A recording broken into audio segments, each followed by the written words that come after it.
बेलगाम time news मध्ये मी कैलास सोनवणे आपले हार्दिक स्वागत करतो। सुरुवातीला पाहूया 24 तासातील ताज्या घडामोडी। स्थानिक गुन्हे अन्वेषण शाखेच्या पथकाच्या छाप्यात 2 लाखांचा गुटखा पान मसाला जप्त। शिंदखेडा येथे तिसरे भिल महासंमेलन उत्साहात संपन्न। एसीपीएम वैद्यकीय महाविद्यालयात मोफत मोतीबिंदू शस्त्रक्रिया शिबिर संपन्न। युवा सेनेतर्फे महागाई बेरोजगारी अत्याचाराची करण्यात आली Holi. Magnum group of hospital Nashik तर्फे गंभीर आजारांवर चर्चासत्र संपन्न। मराठा महासंघ पुढचे पाऊल पुस्तक प्रकाशन सोहळा संपन्न। आणि मनपा कर्मचाऱ्यांचा फेब्रुवारीचा पगार करावा व घंटागाड्यांची वेळोवेळी दुरुस्तीची मागणी। आता बातमीपत्र विस्ताराने। धुळे शहरातील साखर रोडवरील एका घरावर स्थानिक गुन्हे अन्वेषण शाखेच्या पथकाने छापा टाकून महाराष्ट्रात प्रतिबंधित 2,09,000 रुपयांचा गुटखा पान मसाला जप्त केला आहे। धुळे शहरातील साखरी रोडवरील राकेश रेलन यांच्या राहत्या घरी स्थानिक गुन्हे अन्वेषण शाखेच्या पथकाने छापा टाकून महाराष्ट्र राज्यात प्रतिबंधित असलेला सुमारे 2,09,000 रुपयांचा गुटखा पान मसाला जप्त केला आहे। याबाबत अधिक माहिती अशी की राज्यात प्रतिबंधित असलेल्या गुटखा पान मसाल्याची धुळे शहरासह जिल्ह्यात विक्रीच्या उद्देशाने तस्करी केली जात असल्याने पोलीस अधीक्षक श्रीकांत दिवरे यांनी स्थानिक गुन्हे अन्वेषण शाखेचे पोलीस निरीक्षक दत्तात्रय शिंदे यांना कारवाई करण्याचे आदेश दिले होते। त्या अनुषंगाने पोलीस निरीक्षक दत्तात्रय शिंदे यांनी माहितीसाठी कामाला लावले। साखरी रोड येथे राकेश भारतलाल रेलन याने त्याच्या घरी विमल पान मसाला गुटख्याची चोरटी विक्री करण्याच्या उद्देशाने साठा केल्याची गुप्त माहिती पोलीस निरीक्षक शिंदेंना मिळाली। माहितीची खातरजमा करत पोलीस निरीक्षक शिंदे यांनी स्थानिक गुन्हे अन्वेषण शाखेच्या पथकाला कारवाईसाठी आदेशित केले। कुमारनगरातील block number G3 room number 5 येथे राहणाऱ्या राकेश भारतलाल रेलन वय 55 या किराणा दुकानदाराच्या घरावर पथकाने छापा टाकला। घरात 2,09,316 रुपये किमतीचा विमल पान मसाला आणि तंबाखूचा साठा आढळून आला। पोलिसांनी हा माल जप्त केलाय। राकेश रेलन विरुद्ध शहर पोलीस ठाण्यात गुन्हा दाखल करण्यात आला आहे। सदरची कारवाई पोलीस अधीक्षक श्रीकांत दिवरे, अप्पर पोलीस अधीक्षक किशोर काळे यांच्या मार्गदर्शनाखाली स्थानिक गुन्हे अन्वेषण शाखेचे पोलीस निरीक्षक दत्तात्रय शिंदे, सहाय्यक पोलीस निरीक्षक श्रीकृष्ण पारधी, पोलीस उपनिरीक्षक बाळासाहेब सूर्यवंशी, संदीप सरग, हेमंत बोरसे, योगेश चव्हाण, प्रल्हाद वाघ, मच्छिंद्र पाटील, संदीप पाटील, संतोष हिरे, तुषार सूर्यवंशी, प्रकाश सोनार, देवेंद्र ठाकूर, कैलास महाजन आदींनी केले। स्थानिक गुन्हे शाखा येथील अधिकारी शिंदे आणि पारधी यांना अशी इन्फॉर्मेशन मिळाली होती की धुळे शहरामध्ये एक इसम आहे राकेश भारतलाल रेलन, हा किराणा व्यापाराचा धंदा करतो। याच्या घरामध्ये जो प्रतिबंधित गुटखा आहे महाराष्ट्रात तो त्याच्या घरी सापडलेला आहे। तर त्याच्या घराची सर्च केली असताना आपण एकूण 2,09,000चा राज्यात प्रतिबंधित असलेला सुगंधित विमल पान मसाला हा आढळून आलेला आहे। त्याला आपण अटक केली आहे। प्राथमिकदृष्ट्या त्याने तो माल सुरत गुजरातवरून आणण्याचं निष्पन्न होत आहे। त्या अनुषंगाने आपण पुढील तपास करत आहोत। शिंदखेडा येथील विजयासनी मंगल कार्यालय येथे भिल समाज विकास मंच बहुउद्देशीय सेवाभावी संस्था महाराष्ट्र राज्यातर्फे आयोजित तिसरे भिल महासंमेलन मोठ्या उत्साहात संपन्न झाले। शिंदखेडा येथे भिल समाज विकास मंच बहुउद्देशीय सेवाभावी संस्था महाराष्ट्र राज्यातर्फे आयोजित तिसरे ऐतिहासिक भिल महासंमेलन शहरातील विजयासनी मंगल कार्यालय येथे मोठ्या उत्साहात संपन्न झाले। कार्यक्रमाच्या अध्यक्षस्थानी महेंद्र माळी हे उपस्थित होते। यावेळी दीपक ऐरे यांच्या अनेक वर्षापासून निरंतर चळवळीतून शासन दरबारी पाठपुरावा करणाऱ्या संकलित पुस्तिकेचे मान्यवरांच्या हस्ते प्रकाशन करण्यात आले। प्रास्ताविकात दीपक आर्य यांनी माहिती दिली। महासंमेलनात अनेक विषयांवर मार्गदर्शन व चर्चा करण्यात आली। महासंमेलनात आदिवासी बंधू व भगिनींनी सांस्कृतिक कार्यक्रमातून कलाविष्कार सादर केले। उल्लेखनीय कामगिरी करणाऱ्या कलावंतांना मान्यवरांच्या हस्ते सन्मान चिन्ह, सन्मानपत्र देऊन गौरवण्यात आले। या प्रसंगी माजी मंत्री तथा आमदार जयकुमार रावल, माजी खासदार बापू चौरे, काँग्रेस प्रदेश सचिव रणजित पावरा, काँग्रेस जिल्हाध्यक्ष श्यामकांत सनेर, माजी सभापती प्रकाश पाटील, शिवसेना जिल्हा प्रमुख हेमंत साळुंके, डोंगर बागुल, करण सोनवणे, अनिरुद्ध गायकवाड, जयाजी सोनवणे, रावसाहेब जमानेकर, उपसभापती दीपक मोरे, रामनाथ मालचे, प्रेम सोनवणे, कैलास पवार, सुहास नाईक आदींसह नाशिक, जळगाव, धुळे, मालेगाव, शिरपूर, अंमळनेर, चोपडा, शहादा, नंदुरबार, शिंदखेडा आदी शहरातील पदाधिकारी व कार्यकर्ते मोठ्या संख्येने उपस्थित होते। कार्यक्रम यशस्वीतेसाठी भिल समाज विकास मंच संस्थापक अध्यक्ष दीपक ऐरे, अशोक सोनवणे, चंद्रकांत सोनवणे, राजेश मालचे, गणेश सोनवणे, सुनील सोनवणे, श्याम ठाकरे, अजय मराठे, अशोक मालचे, किरण चित्ते, बापू ठाकरे, बटू मालचे, सुखराम सोनवणे आदींनी विशेष परिश्रम घेतले। आपले शिवाजी भाऊ औरंगाबाद या भिल संमेलनाचा येण्यासाठी बघण्यासाठी आपण या संमेलनाचा एक असा फायदा झाला आपल्या आदिवासी समाजाला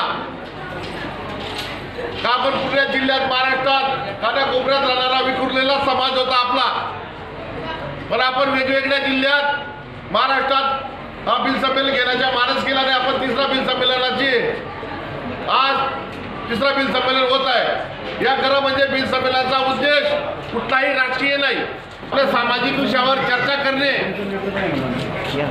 सामाजिक विषयावर चर्चा म्हणजे शिक्षण, आरोग्य, व्यसनमुक्त अशा सर्व समाजावर चर्चा, एकत्र येऊन चर्चा करणे. आपण आज भी मोठ्या संख्येने आदिवासी समाज आहोत महाराष्ट्रात, परंतु आपल्या समाजामध्ये अनेक अशा विकासापासून आपण वंचित आहोत. आज भी आपल्याला हक्काचं मंच तालुक्या वाईज आहे, म्हणून आपण आपल्या तालुक्या वाईज आपला मंच मिळाला पाहिजे. सांस्कृतिक भवन निर्माण झालं पाहिजे पूर्ण महाराष्ट्रात. शिक्षणाची आपण आपल्या युवा पिढीने कस झाली पाहिजे. शिक्षण घेऊन आपल्या समाजाने डॉक्टर, इंजिनियर, वेगवेगळ्या राजकीय, सामाजिक, आर्थिक अशा सर्व विषयावर आपण प्रगती केली पाहिजे. म्हणून आपण हा बिल संमेलनाची सुरुवात केलेली आहे. आणि आपल्या समाजामध्ये आपल्या समाजाला शुभेच्छा देण्यासाठी सन्माननीय राज साळवे साहेब, सन्माननीय सोनवणे साहेब, सन्माननीय सुमनताई तेही आलेले आहेत. त्यांनाही जागा करून द्यावी कार्यकर्त्यांनी. म्हणून मी जास्त वेळ न घेता प्रस्तावितामध्ये एकच सांगेल, आपण आदिवासी समाजाने एकत्र आलं पाहिजे, एकत्र राहिलं पाहिजे. आपली सामाजिक, ऐतिहासिक परंपरा जोपासली पाहिजे, संस्कृती. कारण या देशातला सर्वात मोठा समाज कोणी असेल, मूळ निवासी असेल तो आदिवासी समाज. आपली परंपरा, रूढी ही आपण जोपासली पाहिजे.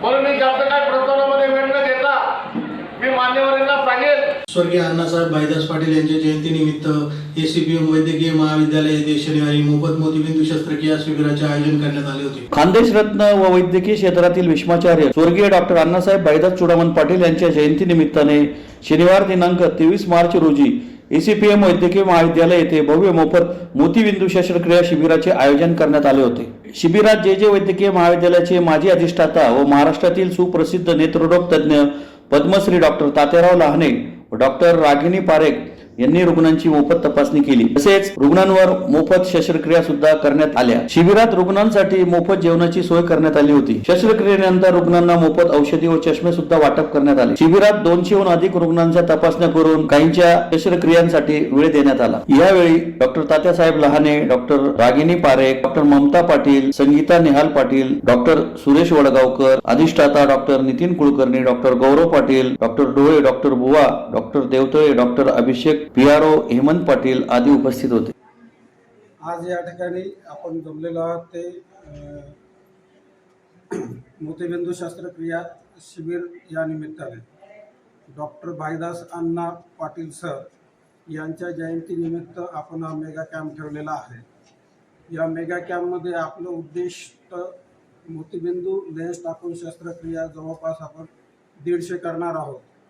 या शिबिरासाठी मुंबईचे तज्ज्ञ आणि महाराष्ट्रातले सुप्रसिद्ध नेत्ररोग तज्ज्ञ पद्मश्री डॉक्टर तात्याराव लहाने हे इथे उपस्थित झाले आहे. त्यांच्याबरोबर त्यांची सहकारी डॉक्टर रागिनी पारेख हे दोघे इथे शस्त्रक्रिया करणार आहेत. कालपासून त्यांचा इथे मुक्काम आहे. काल त्यांनी जवळपास आपण सिलेक्ट केलेले 250 पेशंट पाहिले. त्यापैकी 150 पेशंट आपण 170 पेशंट आपण फिट केले आणि 170 पैकी आपण 150 पेशंट वरती आज जवळपास शस्त्रक्रिया करणार आहे. सकाळी आता 9 वाजेपासून ही शस्त्रक्रिया सुरू झाली आहे. डॉक्टर रागिनी पारेख आणि डॉक्टर तात्याराव लहाने सर हे मध्ये आता शस्त्रक्रिया करत आहे. असेच आपण ही शस्त्रक्रिया पुन्हा पण चालू ठेवणार आहोत दरवर्षी किंवा दर 6 महिन्यांनी. असा आपला या मेडिकल कॉलेजचा उद्देश आहे. महाशिबिर किंवा मेगा कॅम्प या प्रकारात आपण घेणार आहोत. यामध्ये जे रुग्ण ज्यांचे आपण शस्त्रक्रिया होणार नाहीत किंवा काही कारणास्तव ते अनफिट झाले आहेत त्यांना पुन्हा आपण रुटीनमध्ये आपल्या नेहमीच्या ओटीमध्ये शस्त्रक्रिया करून घेणार आहोत. म्हणजे रुग्णांनी नाराज न होता पुन्हा या डिपार्टमेंटशी संपर्क साधून त्यांचा फिटनेस पूर्ण झाल्यावर त्यांनी इथे शस्त्रक्रियेसाठी यावं ही मी सर्वांना आवाहन करतो. ही शस्त्रक्रिया पूर्णपणे मोफत होणार आहे. या शस्त्रक्रिया जिल्हा अंधत्व नियंत्रण समिती याच्या अंतर्गत आणि राष्ट्रीय अंधत्व निवारण समिती संस्था याच्या अंतर्गत मोफत होणार आहे. पेशंटला मोफत ऑपरेशन लेन्स टाकून, पेशंटला मोफत राहायची सोय, पेशंटला मोफत जेवण आणि तसेच पेशंटला मोफत औषधे सोबत गॉगल आणि चष्मे आपण देणार आहोत.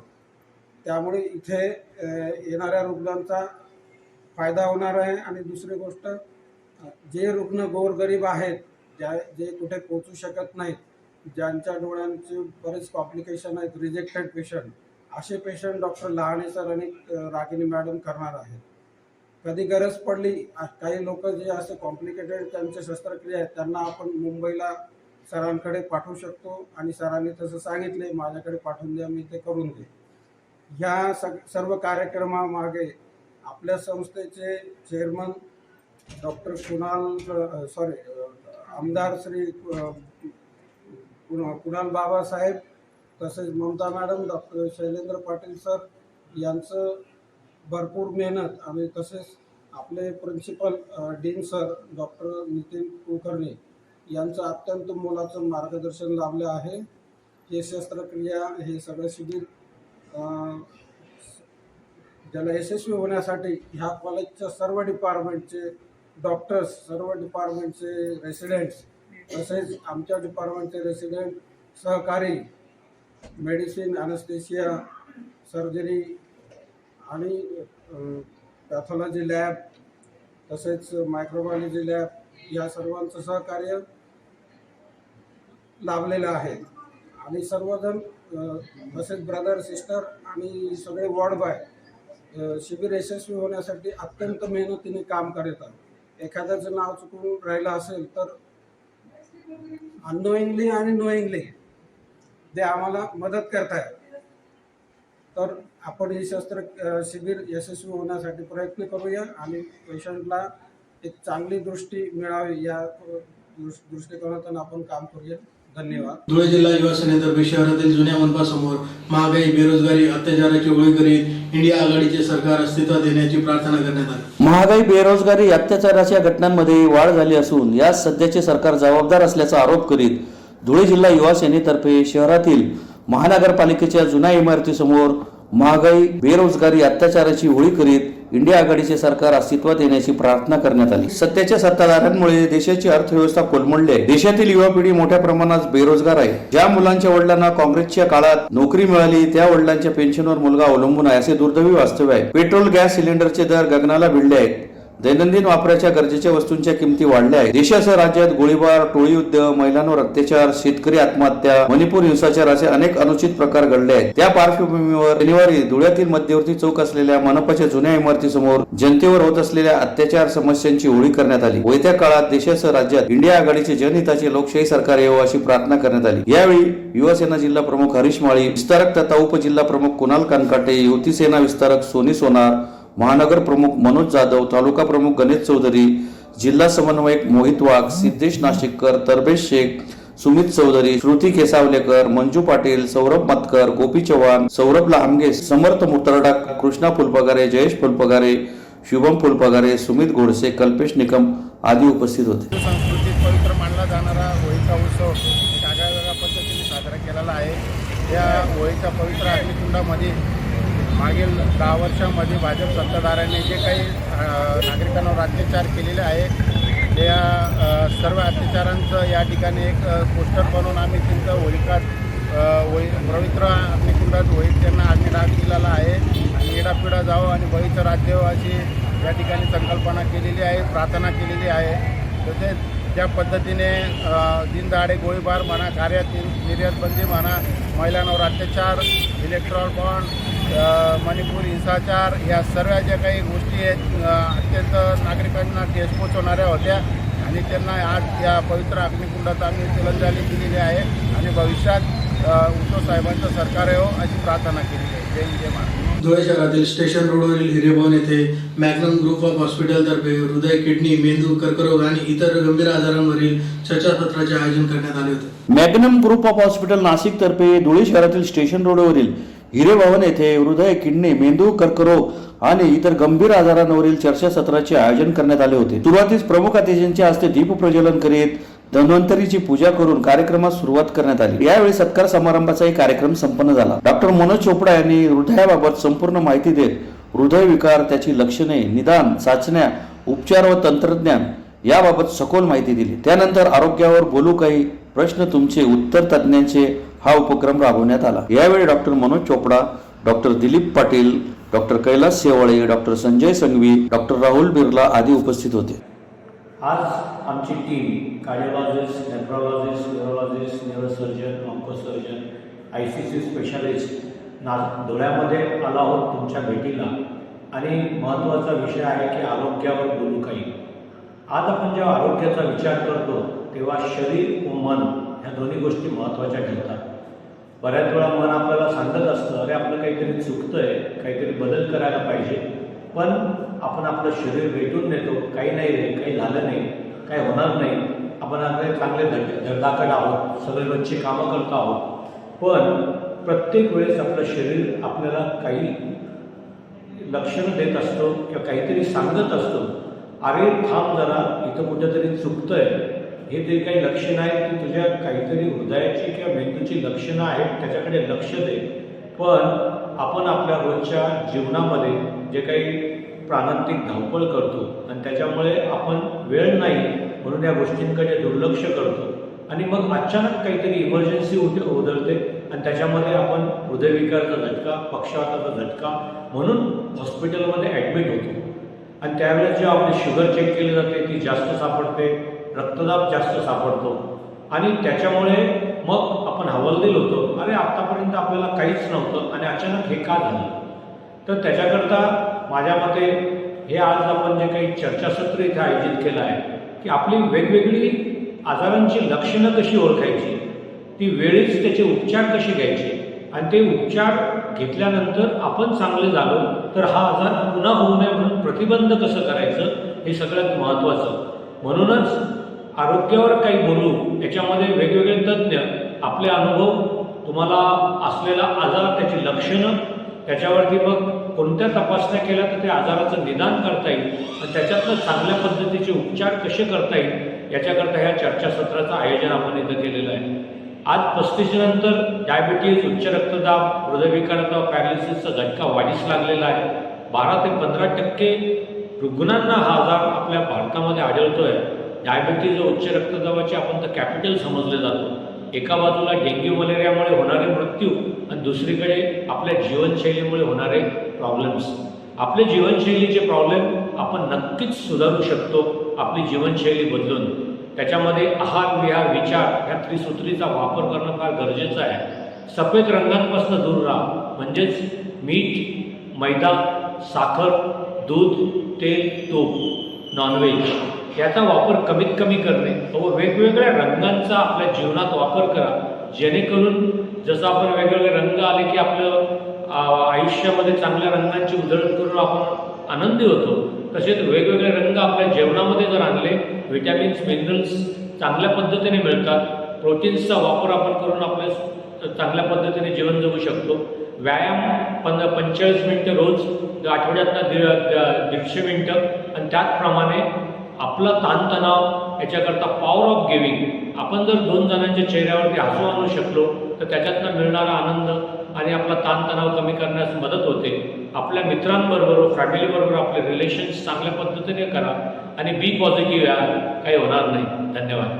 धुळे जिल्हा अखिल भारतीय मराठा महासंघाच्या वतीने मराठा महासंघ पुढचे पाऊल पुस्तक प्रकाशन सोहळा शनिवारी मान्यवरांच्या उपस्थितीत संपन्न झाला. धुळे जिल्हा अखिल भारतीय मराठा महासंघाच्या वतीने मराठा महासंघ पुढचे पाऊल या पुस्तकाचा प्रकाशन सोहळा मान्यवरांच्या उपस्थितीत शनिवारी अंकुर हॉस्पिटल समोरील जगन ताकटे यांच्या मराठा महासंघ संपर्क कार्यालय येथे संपन्न झाला. यावेळी मराठा संघाचे संस्थापक अध्यक्ष कैलासवासी अण्णासाहेब पाटील यांच्या पुण्यतिथीनिमित्त मान्यवरांच्या हस्ते त्यांच्या प्रतिमेला पुष्पहार अर्पण करून अभिवादन करण्यात आले. त्यानंतर मान्यवरांच्या हस्ते मराठा महासंघ पुढचे पाऊल पुस्तकाचे प्रकाशन करण्यात आले. या प्रसंगी मराठा समाजाचे ज्येष्ठ नेते सुधाकर बेंद्रे, भानुदास बगदे, संदीप पाटोळे, नाना कदम, भैया शिंदे, निंबा मराठे, चिंतामण ताकटे, विनोद जगताप, राजेंद्र काळे, रत्ना काळे, भारती बागल, सुनील ठाणगे, श्याम निरगुडे, उल्हास यादव, शशी मराठे, सुशील वरपे, देविदास पवार, कीर्ती जैन, अमर फरताडे, नवीनचंद्र बधाने, सतीश गिरमकर, पवन शिंदे, मगन वाणी आदी उपस्थित होते. पाटील यांचा बलिदान दिवस असं म्हणावं लागेल. अण्णासाहेबांनी 1980 साली मराठा महासंघाची स्थापना केली. त्यावेळेला अण्णासाहेबांसमोर एकच उद्दिष्ट होतं की मराठा समाजाला आरक्षणामध्ये आरक्षणाचे फायदे मिळत नाहीत आणि जे काही आरक्षणाची पद्धती आहे किंवा जातीपातीवर आधारित ते आरक्षण होतं आणि बाकीच्या कोणालाच काही मिळत नव्हतं. आणि म्हणून मग तसं न करता आर्थिक निकष लावून जे आर्थिक निकष याच्यात बसतील त्या सर्वांना, मग ती जात कुठली असो, अशा सर्वांना आरक्षण मिळालं पाहिजे अशा पद्धतीची मागणी घेऊन अखिल भारतीय मराठा महासंघाचं आंदोलन महाराष्ट्रामध्ये उभं राहिलं. सगळ्यात पहिलं अगोदर 81 साली मुंबईमध्ये फार मोठ्या प्रमाणात घेतलं गेलं. त्यानंतर पुण्याला झालं. अनेक ठिकाणी महाराष्ट्राच्या बाहेर याचा प्रचार केला गेला आणि त्याचं फलित म्हणूनच 89 साली जे मंडल कमिशन स्थापन झालं त्याची प्रेरणास्थान हे मराठ्यांचं आंदोलन होतं. प्रत्येक समाज जागृत झाला की बा आपण आरक्षणापासून वंचित आहे म्हणून प्रत्येकाने ती मागणी करायला सुरुवात केली त्या काळामध्ये.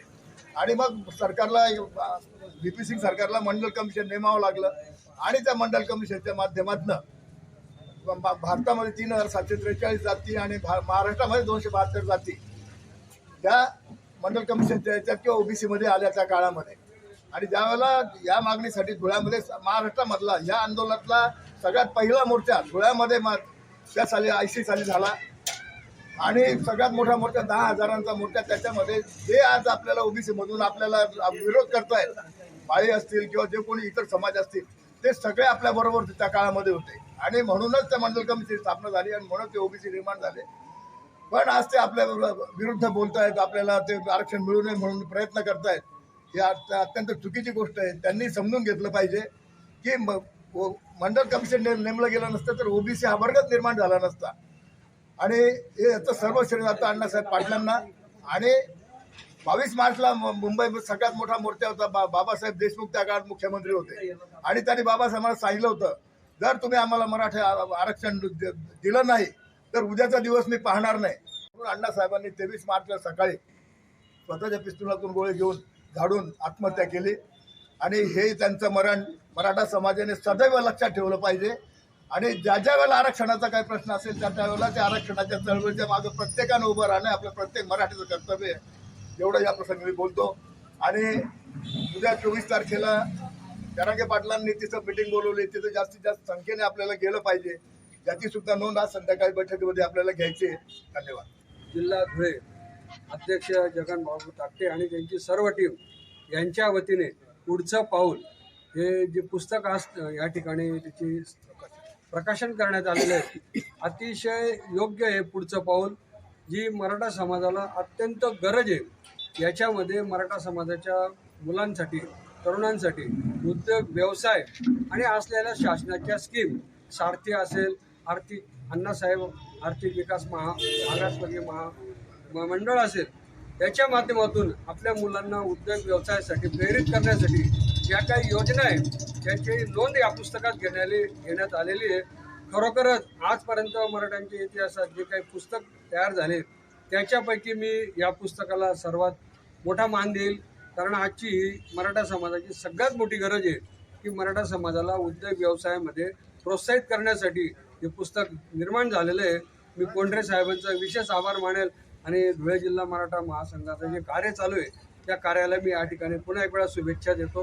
धन्यवाद. मनपा कर्मचाऱ्यांचा फेब्रुवारी 2024चा पगार करावा, घंटागाडीची वेळोवेळी दुरुस्ती करावी अशी मागणी धुळे महानगरपालिका कामगार कर्मचारी संघटनेतर्फे मनपा आयुक्तांना निवेदनाद्वारे करण्यात आली आहे. माहे फेब्रुवारी 2024चा पगार करावा, घंटागाड्यांची वेळोवेळी दुरुस्ती करावी अशी मागणी धुळे महानगरपालिका कामगार कर्मचारी संघटनेतर्फे मनपा आयुक्तांना निवेदनाद्वारे करण्यात आली आहे. निवेदनात म्हटले आहे की घंटागाडी कामगारांना माहे फेब्रुवारी 2024चा पगार अद्याप दिला गेलेला नाही. घंटागाडी कामगार हे धुळे महानगरपालिका आरोग्य विभागाशी संबंधित आहे. कायद्यानुसार कामगारांचा पगार प्रत्येक महिन्याच्या 10 तारखेपर्यंत दिला जावा हे बंधनकारक आहे. याचं उल्लंघन होऊ नये ही विनंती व त्याबाबत शासनाने हस्तक्षेप करावा हे अपेक्षित आहे. घंटागाडी कामगार हे अतिशय गरीब परिस्थिती कुटुंबातील असून त्याचबरोबर आरोग्य ही नागरिकांचा प्रथम सुरक्षा मानली जाते व नागरिकांना कोणत्याही प्रकारचा त्रास व अडथळा झाल्यास त्यास प्रशासन जबाबदार राहील. घंटागाडीची नादुरुस्ती व्यवस्था वेळोवेळी प्रशासनाच्या निदर्शनास आणली जात आहे, तरी सुद्धा प्रशासन पुरेसे लक्ष केंद्रित करत नाही. अर्थातच या गोष्टी नागरिकांच्या आरोग्यासाठी संबंधित आहे व ते हानिकारक ठरू शकते. त्यास प्रशासन जबाबदार राहील. म्हणून फेब्रुवारी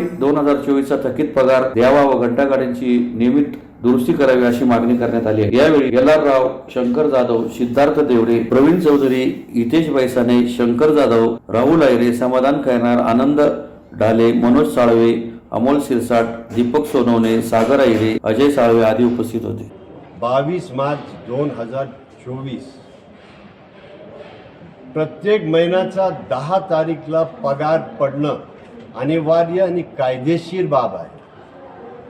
परंतु महानगरपालिका धुळे हे घंटा गाडीवर काम करणारे आमचे श्रमिक कामगार कर्मचारी त्यांना आजपर्यंत फेब्रुवारी महिन्याचा पगार पडलेला नाही. हा एक आहे. आता आम्ही डेप्युटी CEO जे आहे त्या ताईंना आम्ही निवेदन देऊन आलो आणि रिक्वेस्ट करून आलो, आजच्या महागाईमध्ये पगार न देणं आणि आरोग्य हे आपलं पूर्ण जे पॉप्युलेशन जे आहे, लोकसंख्या जी आहे धुळे शहरांचं धोक्यात टाकणं कितपर्यंत बरोबर आहे आणि हा जबाबदार धुळे महानगरपालिकाचा आहे. तुम्ही प्रिन्सिपल एम्प्लॉयर्स आहात, तुम्ही ताबडतोब हस्तक्षेप करा आणि फेब्रुवारी महिन्याचे जे पगार जे आहे त्यांना आजचं आज देणे अनिवार्य आणि आवश्यक आहे. हे करत असताना निवेदन दिल्यानंतर आम्ही CO साहेबांशी बोललो.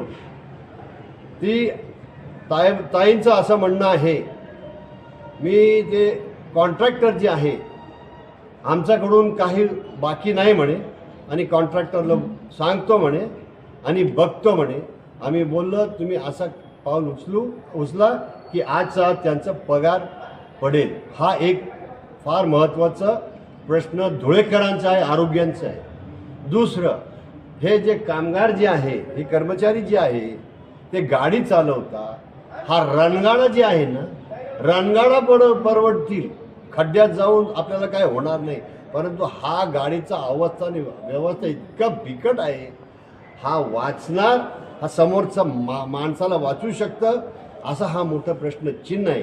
इथेच आम्ही बोललो, हे गाडी इन्स्पेक्शनला तुम्ही जेव्हा जात असताना आम्हाला सुद्धा सांगा, आम्ही सुद्धा येऊ आणि दुरुस्ती करा, ही आम्ही त्यांना विनंती केलेली आहे. पुन्हा एक नजर ठळक घडामोडींवर. स्थानिक गुन्हे अन्वेषण शाखेच्या पथकाच्या छाप्यात 2 लाखांचा गुटखा पान मसाला जप्त. शिंदखेडा येथे 3रे बिल महासंमेलन उत्साहात संपन्न.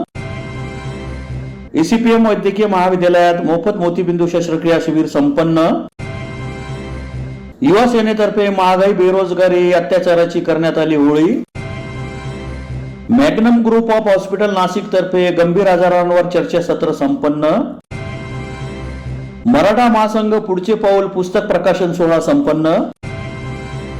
आणि मनपा कर्मचाऱ्यांचा फेब्रुवारीचा पगार करावा व घंटागाड्यांची वेळोवेळी दुरुस्तीची मागणी. याचबरोबर श्रीराम टाइम न्यूजचे बातमीपत्र संपले. दिवसभरातील ताज्या घडामोडींसाठी पाहत राहा श्रीराम टाइम न्यूज. भेटूया पुढील प्रसारणात. तोपर्यंत नमस्कार.